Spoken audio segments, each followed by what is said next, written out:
What's up, everybody, and welcome back to Fireside Giants. I'm your host, Anthony Rivardo, joined by myself, and today I'm giving you guys the injury update on the New York Giants, and more specifically, on Malik Nabers. Now, as we know, final play of the game for the Giants offense, or one of the final plays of the game for the Giants offense in Week 4. Malik Nabers tries to go to the sideline and make a toe tap grab on 4th down, doesn't come down with the catch, falls to the ground, hits his head on the turf, and suffers a concussion. He's been in the concussion protocol ever since, and today we got an update on him from head coach Brian Daboll himself. And it's not necessarily the positive update that we were hoping for. In fact, it's a rather concerning one. Brian Daboll said that Malik Nabers is still in the, quote, early stages of concussion protocol. And according to Dan Duggan of The Athletic, that is concerning because when you're this far into the week and still in the early stages, it's usually unlikely that you can suit up for the upcoming game on Sunday, because he's not even at a stage where he can work on the side during practice today, and it's Wednesday. So if he's not working on the side at practice, the likelihood of him playing on Sunday, again, not very high. Now, it is still early stages, and maybe he progresses, and maybe by Friday he's ready to practice full and he's ready to play on Sunday. But we don't know quite yet. The injury update, again, a little bit concerning. We know that concussions can be tricky. Sometimes they last a week, like with Darius Slayton. He had that concussion, I believe, in week 2 or 3, suited up the following week, didn't miss a game. Now with Nabers, that could definitely be the case, but I do think that if I remember correctly, Slayton was a little bit further along in the stages of concussion protocol by the time Wednesday rolled around, so you could use that as a reference point and baseline. And again, oftentimes players, they have concussions, they come back and they play the next week, they don't miss a game. Other times they miss a week, sometimes they miss 4 weeks, 8 weeks. Concussions are strange. You really can't be too careful with these kind of things. You have to preserve the health of the players when it comes to brain injuries. So for Malik Nabers, first and foremost, prayers to you. Hoping to see you have a quick and thorough recovery from the concussion and get back on the football field for the New York Giants as soon as possible. That's the first and foremost thing. Just want to see Malik Nabers be healthy and okay. Again, brain injuries, very scary. So right now, the update is, doesn't seem like he's going to play on Sunday, but there is still a chance. It's still possible. He's probably going to be questionable going into Sunday, as are a few other Giants players that I'm going to dive into in a second. But I will just highlight the fact that the Giants are going to be facing a very difficult Seattle Seahawks opponent in Week 4. On the road in Seattle, 12th man is going to be loud, crazy environment. Seahawks defense has been really good this season. Without Malik Nabers, we could be in a little bit of trouble here. We kind of really need him out there. So, of course, you can't rush him back. There is no way that you can rush someone back from a concussion. That is a disaster waiting to happen. Long-term health effects will be included if you have a conversation about rushing someone back. So, the hope is just that Nabers is able to play so that we can stand a fighting chance against the Seattle Seahawks defense. But if he isn't able to play, I mean, we're talking about a guy that leads the NFL with 52 targets through 4 weeks. He's got the highest volume and workload of any wide receiver in the NFL right now. He has absolutely transformed the New York Giants offense. He has been the engine that's kept this offense going. We kind of really need him out there as soon as possible. So again, just hoping and praying that he is healthy ASAP. But if he's not healthy on Sunday, here's what I do expect the Giants to do. I expect them to run their offense through the running game and open it up with quick passing underneath to Wan'Dale Robinson. What that's going to require, a healthy and strong rushing attack, good pass protection on those quick passes, and an accurate ball to lead receivers and allow them to create yards after the catch. The Giants haven't had a ton of success throwing the ball downfield this season. They've only completed 3 20-plus yard attempts, Daniel Jones has. So you don't expect them to take the top off of a really good Seahawks defense, right? But what they could do is create explosive plays another way. Some clear out routes, drive concepts as we noticed in the film breakdown that I did a few weeks ago on Malik Nabers. You can run those same concepts with Wan'Dale Robinson, with Darius Slayton, who's had actually quite a bit of success in terms of yards after the catch throughout his NFL career, very underrated in that category. The Giants can come up with ways to get the ball in space to their playmakers and let them create explosive plays with the ball in their hands. You can also get creative with your running backs, some screens, split Tyrone Tracy out wide or in the slot. There are a lot of things that the Giants can do to make up for the loss of Malik Nabers, but there's no doubt here, losing Malik Nabers would be a huge loss. Hopefully he's able to play. Again, if not, they're going to have to get creative. Now, the second facet of this is, without Malik Nabers in the lineup, who do you see in the lineup in place of him? We should get a lot more Jalen Hyatt if Malik Nabers is unable to suit up. And that's exciting for me. And that's exciting probably for a lot of Giants fans. A lot of us have been calling to get Jalen Hyatt on the field a little bit more. Some of us haven't been thrilled with the way that Darius Slayton has played so far this season.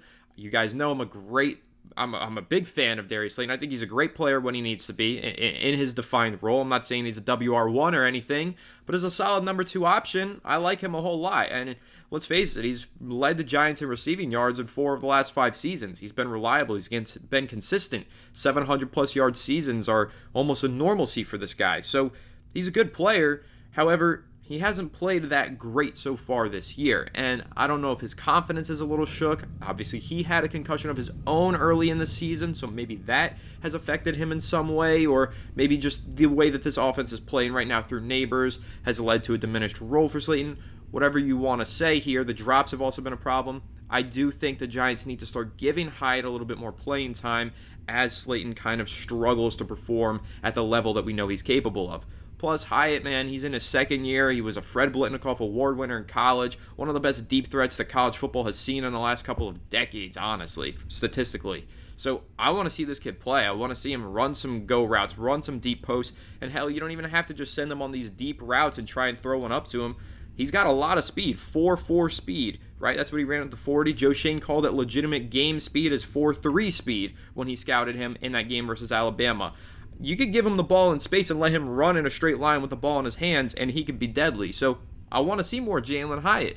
And if Malik Nabers doesn't play this week, hopefully we get some targets to go Jalen Hyatt's way, and he gets an increased playing time. And hey, maybe that turns into a conversation of, will he start splitting more of these snaps with Darius Slayton? Will he maybe overtake Slayton in the lineup if Slayton doesn't continues not to pull his weight, rather? That's all going to be part of the conversation for this offense if we don't have Malik Nabers out there on Sunday afternoon.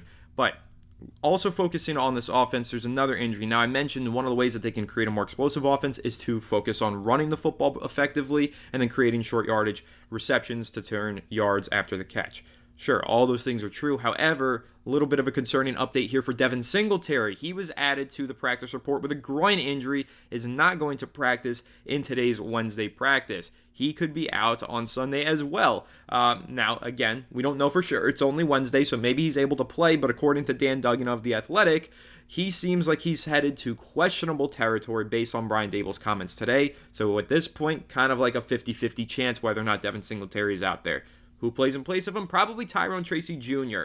Now, in the preseason, it looked like Eric Gray was going to solidify himself as the RB2 on this roster, and I think he might even still be listed as the second-string running back on the depth chart. But in terms of who's gotten more workload in those few spurts where they're giving Devin Singletary some breathers throughout the early portion of the season, it's been Tyrone Tracy. And he's had a couple of decent runs. He's had a couple of decent catches. He's shown some things. And so I do think that if Singletary isn't ready to play on Sunday, we probably see Tyrone Tracy start in the backfield, which is kind of exciting. I think he's a really talented player, and I'm excited to see him on the field. Former wide receiver at Purdue, converted to running back, picked in the 5th round by the Giants. Tackle-breaking machine. I'd be excited to watch him play. Now, if Singletary does play, I do think we see more Tyrone Tracy anyway, just because I think Singletary with a groin injury, you don't want to push that too much. You're probably going to limit him in some way. You're probably going to get him on some sort of a handoff count or a touch count, that kind of thing. And with that in mind, you're going to give some of those touches to Tyrone Tracy and probably Eric Gray as well. But again, more excited to see Tyrone Tracy, young rookie with a lot of potential. Only his second year playing running back since he converted in his final collegiate season to the position. So a lot of untapped potential there. So if we don't get any Singletary, or if we get a limited version of Singletary, expect to see a little bit more Tyrone Tracy. Now, last injury update that I have for you guys on the defensive side of the ball this time, cornerback. 2 cornerbacks who were out last week might be out again this week. Adoree Jackson, obviously the Giants signed him right ahead of the start of the regular season. He's a decent player. He's a veteran. He's a little bit washed up. We all know those things, but at least he provides some decent depth to the outside cornerback spot. So I like having him out there. Unfortunately, he still is not ready to practice on this Wednesday. Won't practice today with this calf injury that he suffered about a week ago. Still working back from it. He's going to be probably questionable going into the weekend. and I don't know if he's going to play. Now, that's not a huge deal because it's Dory Jackson. He's not the CB2 on this team. He's not a starter. More of a big deal is Drew Phillips won't practice today either. He is also dealing with a calf injury. He missed last week's game. He's been an absolute star when he's on the field for the Giants. For the first 2 weeks of the season, kid looked like he was going to be a defensive rookie of the year candidate. Meanwhile, Nabers looked like an offensive rookie of the year candidate. Giants looked like they were going to do what the Jets did a couple years ago, have the offensive rookie of the year and defensive rookie of the year in the same season. Could have been possible, but there's been a little bit of a fork in the road. Obviously, Nabers now in concussion protocol, and Drew Phillips questionable probably going into this weekend. That's not confirmed just yet, but the fact that he didn't practice today on Wednesday, well, there's a good chance that he misses this week's game as well. So, calf injuries, kind of like concussions, not as severe long-term, but still, they can linger in the way that they're similar. You know, they can linger, they can bother you for a few weeks, they can limit the way that you play and keep you sidelined for an extended amount of time. So hopefully, that's not the case with Drew Phillips. Hoping he gets healthy, gets back out there as soon as possible,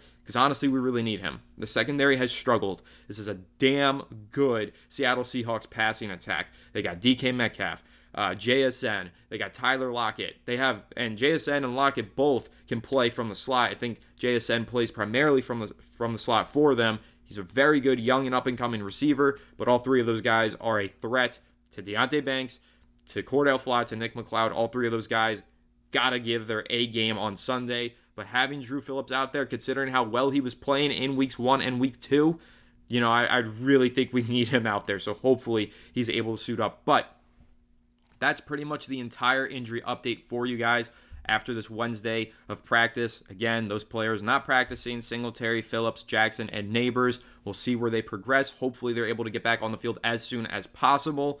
Really think that all of those guys are crucial to the success of the New York Giants. So any other updates that come across the weekend, of course, we'll have them for you right here on Fireside Giants. Make sure to leave a like if you enjoyed this episode. Subscribe to the channel if you're new. Ring the bell so you don't miss an episode, and comment your thoughts down below in the comment section. If you're listening on Apple or Spotify, please make sure to leave us a 5-star review. Go ahead and follow us on all of our social media channels at Fireside Giants. Without further ado, I'll catch you all on the next one. Have a good one, and let's go Giants.